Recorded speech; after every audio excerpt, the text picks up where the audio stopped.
আমরা আজকে মানববন্ধন করছি আমাদের আরবান প্রাইমারি হেলথ কেয়ার সার্ভিসের চাকরি স্থায়িত করার জন্য। প্রধানমন্ত্রীর কাছে আমাদের একটা জোর আবেদন যে আমাদের চাকরি স্থায়িত করার জন্য। আমরা আরবান প্রাইমারি হেলথ কেয়ারে 4,382 জন কর্মী আছি। তো প্রধানমন্ত্রীর কাছে একটা ভুল তথ্য দেওয়া হয়েছে যে আমাদের এই মানে সার্ভিসগুলো বন্ধ, কিন্তু আমরা আরবানের প্রায় 4,382 জন কর্মী এখানে সেবা দিয়ে আসি দীর্ঘদিন যাবত।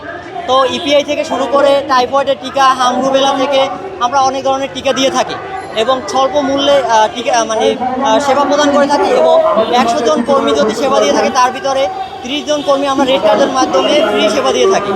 তো প্রধানমন্ত্রীর কাছে ভুল তথ্য দেওয়ার কারণে আজ আমাদের চাকরিচ্যুত করার একটা গুঞ্জন উঠছে। তো প্রধানমন্ত্রীর কাছে আমাদের একটাই দাবি যে আমরা এই 4,382 জন কর্মী আছি সবার চাকরি স্থায়িত করার, এবং স্বাস্থ্য মন্ত্রণালয়ের কাছেও আমাদের আবেদন যে আমাদের চাকরি যেন বহাল থাকে।